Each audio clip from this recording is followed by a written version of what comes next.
Then they saw the glowing red lights were eyes attached to a large creature shaped like a man, 6 to 7 feet tall, with large wings folded against his back. It was moving towards the door of the old generator plant.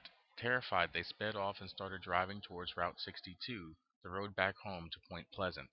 Moments later, they would see the creature on a hillside near the road. It would spread its wings and rise into the air and started following their vehicle. Roger Scarberry was speeding in excess of 100 miles per hour, and the creature was still keeping up with them, and didn't stop following them until they reached the city limits of Point Pleasant.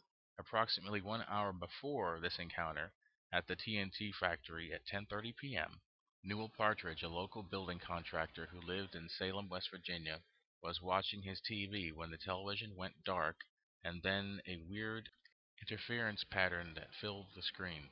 He then heard a loud whining sounds that raised in pitch and then ceased, something like a generator winding up. Partridge's dog, Bandit, started howling out at the front porch. Newell Partridge grabbed his flashlight and went outside. When outside, he saw Bandit 150 feet from the house, facing the hay barn, barking at something. When he turned his flashlight to where Bandit was barking, he saw two red circles that looked like eyes or bicycle reflectors. The strange sight spooked Partridge. He called for Bandit to come back to the house. Bandit, an experienced hunting dog, didn't listen to his master, but instead sprang off after the creature. Partridge went back into the house to get his gun. Fear of what he saw prevented him from going back outside. Instead, he would sleep with his gun propped up by his bedside and not come out until morning. As Roger Scarberry drove his car to the Point Pleasant city limits, he noticed a large dog lying dead on the side of the road. Once in town, the group went straight to the Mason County Courthouse and told their story to Deputy Millard Halstead. Deputy Halstead had known the group since they were babies and knew they had no record of trouble, and he could see that the fear in their face was genuine. The deputy followed Roger Scarberry's car back to the TNT plant to see if whatever they saw was still out there. They made a point to stop and investigate the dead dog on the outskirts of town. No trace of the dog was found, although only a little time had passed since they had first went by it. Deputy Halstead's sweep of the TNT area would yield no sighting. The next day, on November 16th, a press conference would be held at the county courthouse, and the witnesses from the TNT plant sighting would tell their story to the press. The press would name the creature the Mothman. 2 days after the Newell Partridge incident, his dog Bandit had not returned home. Mr. Partridge read about the Mothman encounter out at the abandoned TNT plant in the newspaper. When he came to the part about seeing a large dog dead on the side of the road, his heart sank. He presumed it could have been Bandit. Newell Partridge never saw his dog again. The night of November 16th, townspeople from the area started searching the TNT plant and the McClintock Wildlife Management area around it for signs of the Mothman. Since he was sighted going into the plant, people assumed that the old TNT factory and the hundreds of storage igloos and tunnels could be his hideout. Miss Marcella Bennett spotted a funny red light in the sky that moved and hovered around the TNT plant. Miss Bennett drove to Mr. and Mrs. Ralph Thomas's home. They were friends of hers that lived near the storage igloos by the TNT factory. As Miss Bennett exited her car at the Thomases' house with her infant daughter, Tina, she noticed a stirring by the vehicle. A figure rose from the ground and stood by the rear of the car. Miss Bennett described it as a big gray thing, bigger than any man, with terrible glowing red eyes.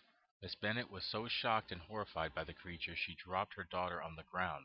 Recovering her wits, she grabbed her daughter and ran into the Thomases' house. Locking the doors, the witnesses were busily phoning the police as they watched the creature walk onto the porch and peer at them through the windows before leaving. The police would later arrive, but no trace of the Mothman was found. Miss Bennet would not be able to shake off the intense fear of the incident for months. She would seek medical attention for her anxiety. She was having terrible nightmares. She would tell investigators she believed the creature had came to her house. She would often hear what sounded like a woman screaming near her isolated home on the edge of Point Pleasant. On November 24th, 4 people would claim that they saw the creature flying over the TNT factory. On the morning of November 25th, Thomas Yuri was driving on Route 62 north of the TNT factory. Looking at a field, he saw the creature standing there. He then saw it spread its wings and fly away. Thomas Yuri immediately went to the sheriff's office to report the incident. On Sunday, November 27th, 18-year-old Connie Carpenter was driving home from church. She saw the creature in an area near the Mason County Golf Course, north of Point Pleasant. It looked like a huge gray figure shaped like a man, but much larger, at least 7 feet tall, very broad with large, round, glowing red eyes that seemed to focus on her with a hypnotic effect. As she slowed down her car, a pair of wings unfolded from its back, opening to a span of about 10 feet. Then the creature started rising slowly and silently straight up off the ground without flapping its wings. It then flew towards her car. As she drove off, it then went away. As time would go on, more and more people would claim sightings of the Mothman. UFO activity was also being reported in the area at the time. This brought the attention of UFO hunters as well as monster hunters. They would attempt to chronicle the events transpiring at Point Pleasant. UFO author John Keel came to Point Pleasant and began getting accounts of the Mothman and would include them in his book, The Mothman Prophecies. The book would later be the basis for a movie entitled with the same name. Keel would state that at least 100 people would witness the creature from November 1966 to November 1967. The general description that the witnesses were giving was as follows. The creature would stand between 5 to 7 feet tall. It was broader and wider than a man. It walked on human-like legs. Its eyes set near the top of its shoulders. It had bat-like wings that glided rather than flapped when it flew. It would be able to take off straight up like a helicopter. Its skin was reported as gray and brown. It would emit a humming sound when it flew, and the creature would also emit a screeching sound like a woman screaming. When Mr. Keel arrived in December of 1966, he not only documented the Mothman sightings, but took account of the UFO activity that was occurring before the Mothman had first been sighted, as well as some short-lived accounts of poltergeist activity in the Ohio Valley area. Locked doors would open and close by themselves. Strange thumps would be heard inside and outside of homes, and strange voices could be heard. The James Lilly family, who lived south of the TNT plant, eventually grew tired of the strange activity and sold their house and moved to another neighborhood. Keel saw all their activity as being related. Mary Hyre was the Point Pleasant correspondent for the Athens, Ohio newspaper, The Messenger. She wrote about the UFO sightings in the area. One weekend, she was bombarded with over 500 phone calls from people seeing strange lights in the sky. One night in January 1967, she would be working late in her office at the county courthouse. A man would walk in the door. He was very short and had strange eyes that were covered with thick glasses. He would have black hair that was cut squarely like a bowl haircut. The man asked for directions to uh, Walsh, West Virginia. Miss Hyre was getting spooked by the person's hypnotic stare, and she called in the paper's circulation manager. Together they spoke to the man. When Miss Hyre answered her telephone, she noticed the man picked up a pen off her desk. He looked at it in amazement, as if he had never seen one before. He laughed loudly and ran out the door with the pen. Several weeks later, Miss Hyre would see the man again on the streets near her office. The man gave a startled look when he noticed that Miss Hyre was watching him. He turned away quickly and ran for a large black car that suddenly came around the corner. The man climbed into the car and drove away.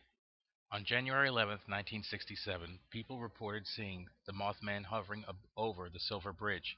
The Silver Bridge was an I-bar suspension bridge built in 1928. It connected Point Pleasant to Gallipolis, Ohio. Sightings around the bridge would reoccur periodically throughout the year. On December 15, 1967, during the 5 o'clock rush hour of traffic, the Silver Bridge collapsed into the Ohio River, taking dozens of cars with it. 46 people would perish in the tragedy.